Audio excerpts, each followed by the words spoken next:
So siguro po, tanongin lang po natin doon po sa 3 araw bago po nangyari yung insidente na to, meron po ba tayong pinapadala ng mga doktor? Pinapacheck up po ba natin si Yusek Lopez?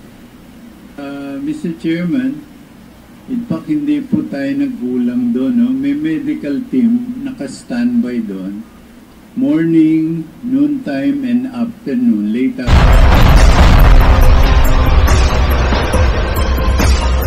hanggang the following morning, I made sure, even with their protocol officer of the Office of the Vice President, even with the security of the Office of the Vice President, na makita ko na maayos yung ating pag-handle at safe na safe po yung ating detainee.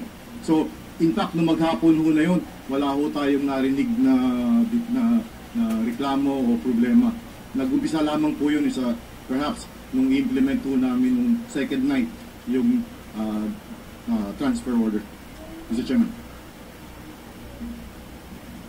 Mr. Chair, Mr. Chair, siguro po, kung titignan po natin doon sa timeline noong press con at saka nung pagtawag nila ng medical emergency, parang meron po kasing parang 2-hour gap. So siguro, Mr. Chair, tanungin ko lang po, ano po ba ang nangyayari doon po sa labas ng kwarto? May commotion po ba? Wala po ba masyadong tao doon? Sino po yung nasa labas noong kwarto? Doon po, nung mga panahon po yun, Mr. Chair. Mr. Chairman, please continue, sir. I believe, again, the video will bear us out. As per our policy po, wala naman nung kailangan na nakatayo na security doon sa may pintuan kung pag-aho nakalak. So wala ho akong nakikita magiging dahilan para maging panggagalingan ng takot ng mga nasa loob. Wala po tayong tao na nandun. At pinayagan ho natin sila na puro tao ho ng OVP ang nakalapit. Noon nga pong nakakarinig tayo ng, although hindi pa natin confirm nung umpisa, na nahihirapan daw ho huminga si Atty. Lopez. So ang mga tao ho doon, tao ho ng OVP at hindi po yung security natin. So, Mr. Chair, kung sa buong oras po na yun, puro mga tao lang na OVP yung nasa labas, wala naman po sigurong dahilan, ako po ay mag-agree kay Saa, wala naman po sigurong dahilan para matakot sila na papasukin sila ng mga sarili nilang tao doon po sa loob ng kwarto. So, Mr. Chair, I was informed by the COMSEC, the video is now ready with the audio. COMSEC?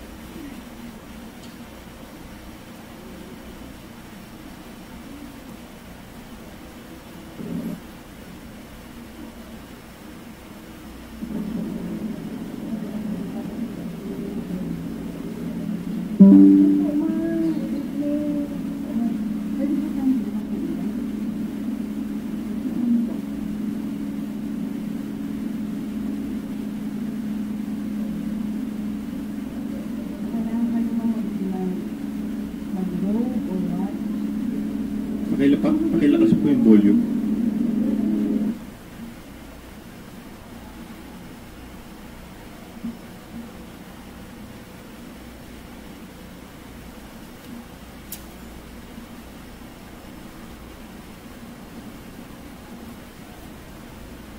Mr. Chair, may narinig yata ako, very faint yung audio, pero tama po ba, may narinig ako na gusto niyo po bang magsuot ng robe niyo or what? Yun po yata yung, tapos mukha naman po napakamalumanay ng boses. Pero para po, in the interest of time, Mr. Chair, sige po. Pwede po tayo bukas kanila? Ano po?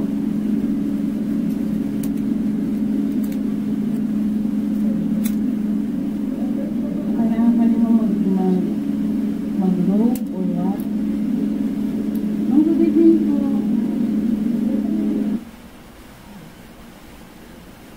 Yun, Mr. Chair. So, yun po. Mukhang kita naman po to verify the manifestations of our Sergeant at Arms a while ago. Very napakakalmado po ng sitwasyon. Nagtanong pa nga po si ma'am, baka po gusto niyong mag-robe. So, ibig sabihin po, iniisip pa po nung nag-deliver ng order yung yung sitwasyon ba, kung kailangan niya magtakip, kung nakapajamas nga po talaga siya, Mr. Chair. So, thank you, Comsec, for bringing that up.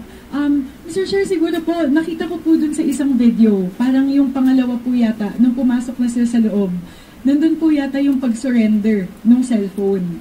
Kasi naalala ko po, yun po yung isa sa mga naging issue ko, no? Dito po sa sitwasyon na yun, ninakaw daw. Forcibly taken yung kanilang mga cellphone. Kaya, Mr. Chair, if I may quickly request the COMSEC to please play that second video, yung pumasok po sa kwarto tapos tinurn over po yung cellphone. COMSEC?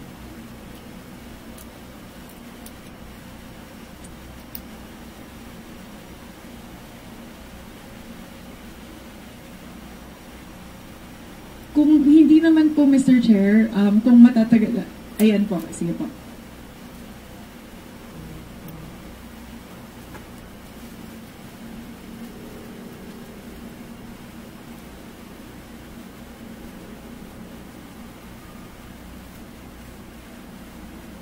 May volume po yun.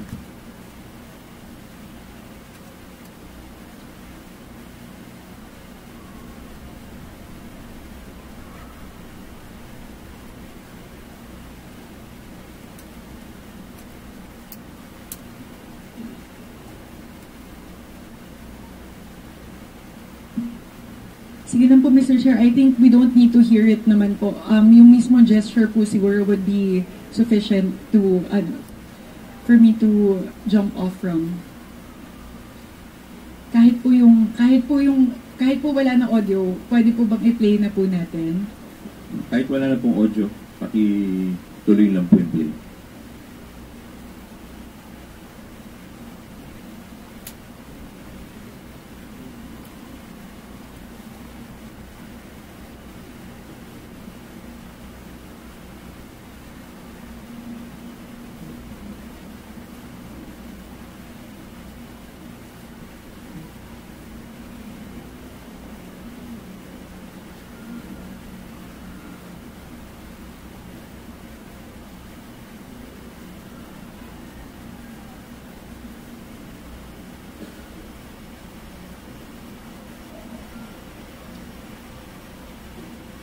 Dito po, Mr. Chair, siguro ang napansin ko po, dalawa po yung cellphone dito. Assuming po yung isa po kay Yusek Lopez, siguro po yung isa doon po sa staff. Pero yun nga po, inabot po ni Yusek Lopez doon po sa personnel, tapos inabot niya pa doon sa staff para i-off or kung ano man. So siguro po dito rin po makikita natin, wala namang escalation po, hindi ninakaw, it wasn't forcibly taken from them.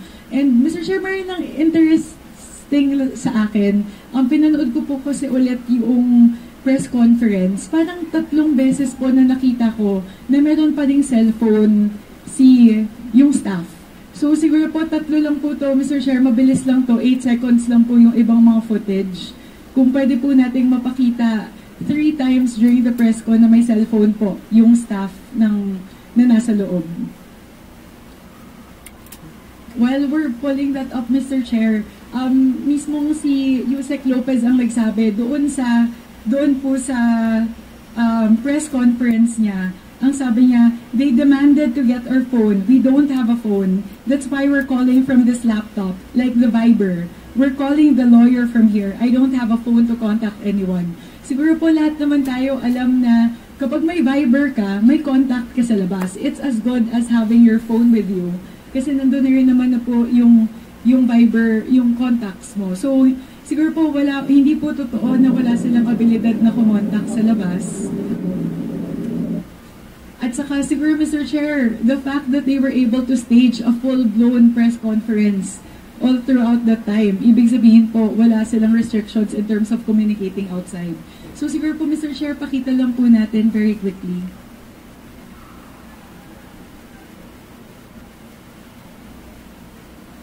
Yung sa press con po, not this one po, Comsec, not this one, yung 3 po na nandun sa press briefing.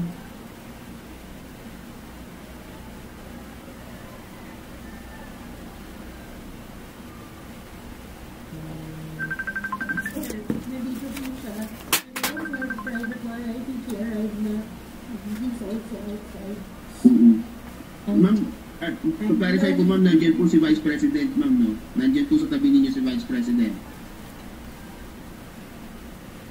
Hindi po ito.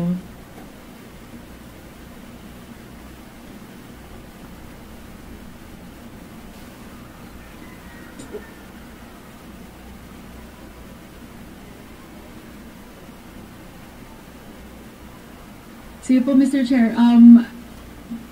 Due to technical difficulties, Mr. Chair, I wouldn't want to delay the hearing any further. Pero I was able to get 3 screen recordings, Mr. Chair, of 3 instances during the hearing na may cellphone po na hawak yung staff na kasama po nila sa kwarto. Kaya yun lang, Mr. Chair. Siguro in terms of the cellphone issue, I hope this puts this to rest, Mr. Chair. They seem to have access to devices, either laptops or cellphones. Siguro po bukod dun sa dalawa na tinurn over nila, meron pa silang ibang cellphone. At saka, Mr. Chair, baka pwede ko po tanungin kay Saa, nung nagkaroon po ba ng medical emergency? Kasi nakita ko po na may isang video po na medyo nagagalit po ang ating Vice Presidente na ibalik niyo yung cellphone na ninakaw niyo. Binalik po ba noong personnel natin yung mga cellphone, Mr. Chair? Your Honor, that's Yes, actually, nagtataka ho ako. Nasa taas ho ako ng second floor ng LSB, observing ho yung nangyayari sa baba. At narinig ko nga yung nagnanakaw. Kaya nanakaw yung cellphone. Ako ay natataka kung paano nanakaw dahil kasama ko sa planning namin yun. Tinanggal lang sa possession nila at itilagay din sa lamesa. Andun, naiwan ho dun sa loob ng selda yung cellphone. So, hindi po nawala yung, wala pong nakuha na cellphone, wala pong nawawalang cellphone. Thank you, Mr. Chairman. Thank you very much, Mr. Chair. Mr. Chair, if I may move to a different topic altogether, Mr. Chair. Mr. Chair, another allegation that they keep on throwing is the denial of a counsel of their choice. So, siguro po, Mr. Chair, gusto ko lang pong linawin. Kasi po, doon po sa timeline, doon po sa report ni Saa sa atin, dumating daw po yung abogado nila ng 12:25 ng madaling araw. Sa press con din naman po, mismo si Yusek Lopez ang nagsabi na bukod daw po sa kay Vice President na lawyer niya, na tumayong lawyer niya na nasa loob ng kwarto, meron din daw po siyang private lawyer sa labas. So, doon po, base po doon, parang wala naman pong ganun na denial ng counsel of their choice. So, siguro, Mr. Chair, if we may ask the SAA, was there any attempt on the part of the LSB, of our security in the House, to prevent their lawyers from coming in? Chairman, if I may. Yes, That will be the last thing in our mind, Mr. Chairman, not to allow the counsel if it's being requested. Please take note that we implemented the serving of the transfer order at 11:35 in the evening. In about, give or take perhaps a few minutes, that they have to call their lawyer and eventually the lawyer to travel and enter the Batasan. Even if he's nearby, I think the time that he finally arrived at 10:25 is consistent with the timing. The lawyer, again, our video will bear us out that we allowed attorney Lito go at 12:25. I'm sorry, Mr. Chairman. Access to his client. So, Mr. Chair, dalawa po yung naging abogado ni Yusek Lopez nung gabi na yun. Tama po ba? That's correct, Mr. Chairman, Your Honor. Mr. Chair, just one last issue to cover before I end my questioning. Yung issue po ng medical access at saka yung ambulansya po. Kasi isa po sa mga sinasabi nila na parang naghihinalo na daw yung tao, nagsastruggle na, higit 2 oras daw pinaghintay ko, no? Bago po bigyan ng ambulansya, bago bigyan ng access sa doktor.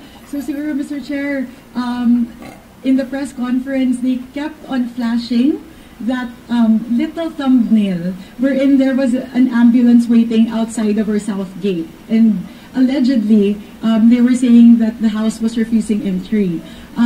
So siguro, Mr. Chair, siguro yung isa ko lang na napansin doon, medyo nakakalito lang kasi nandun na yung ambulansya, pero si Yusek Lopez nagpe-press con.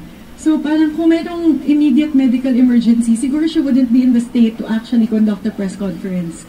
So siguro, Mr. Chair, I would like to ask Orsaa, ano po ba yung ambulansya na dumating ng alauna ng madaling araw habang nagpe-press con po si Yusek Lopez? Sa? Mr. Chairman, Your Honor, ambulansya po ng Diliman doctors yung dumating, and wala naman nung sanang problemang makapasok yun. First, kung talagang confirm na merong medical emergency. But then again, vehicle ho yun hindi organic sa House of Representatives. So, it has to be approved by the Secretary General, yung access po nun. Hindi pa po namin alam dahil wala ho tayong tao doon sa kwarto ni Atty. Lopez kung talagang legit yung nararamdaman, yung reklamo. So, in touch naman ho tayo through the protocol officers. At nung makumpirma nga ho natin na meron talagang medical emergency at hinintay po ho natin yung approval ni SecGen sa entry nung ambulansya nila, which is a requirement on my part dahil nakatali ho yung kamay ko. Yung doktor po ang pinapasok natin, yung doktor na nasa loob ng ambulansya para ho ma-check si Atty. Lopez. And at the same time, we requested the Philippine National Police na magpadala ng ambulansya, which I know is about 15 to 20 minutes. Bakit po ma'am yung ambulansya ng Philippine National Police? Kailangan po siyang ilabas, I'm sure, kung talaga ho merong medical emergency. And pagka ho ambulansya ng Philippine National Police, wala na hong problema ang Sergeant at Arms na i-secure pa yung motorcade. Dahil wala na po akong tao ma'am na kaya ko bang mag-secure doon sa may sakit na paghatid sa kanya sa ospital. Yun lang po yung dahilan. At nakita niyo naman po, mukhang tama naman po yung mga naging desisyon namin. At wala naman pong malubhang nangyari kay Atty. Lopez. So, Mr. Chair, base po sa sinasabi ni Saa, tumawag sila ng ambulansya ng alauna ng madaling araw kahit walang medical emergency.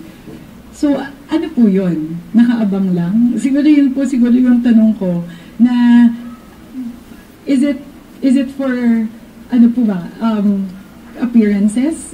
Yun po siguro, ano po yung dahilan kung bakit sila tumawag ng alauna ng madaling araw? Dahil po, base po sa report ni Saa at ni SecGen, mga 2:30 pasado, 2:30 na po ng madaling araw, noong nagkaroon ng tunay na request para po, dahil meron na daw pong sinasabing medical emergency. At sinasabi nga din po ni Saa na nung nagkaroon na ng tunay na medical emergency at nag-request po sila ng ambulansya, within 15 to 20 minutes po, dumating po yung ambulansya. So, Mr. Chair, just wanted to ask Saa and SecGen.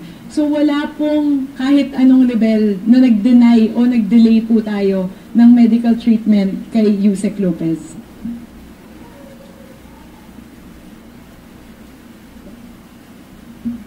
Wala po, kaya nga ako yung pinakahuling order ko po ay ilipat talaga sa veterans. Kasi po St. Luke's is a private hospital, sa veterans sa government facility. So medyo may link tayo with them, no? Kung ano man sabihin ng mga doktor doon, at least from the government point of view. Kaya po finally, in-order ko na nung tanghali, ilipat na siya from St. Luke's para makita talaga natin yung real medical condition. Mr. Chair, siguro po, tanong ko lang po kay SecGen, sa kahabaan po ng panahon na nandun siya sa detention facility, were there any measures on the part of the House to ensure her medical well-being? Meron po bang check-ups from time to time? Kasi sinasabi niya po ng press conference, they know I'm sick, they know I'm sick. So siguro po, tanongin lang po natin doon po sa 3 araw bago po nangyari yung insidente na to, meron po ba tayong pinapadala ng mga doktor? Pinapacheck up po ba natin si Yusek Lopez?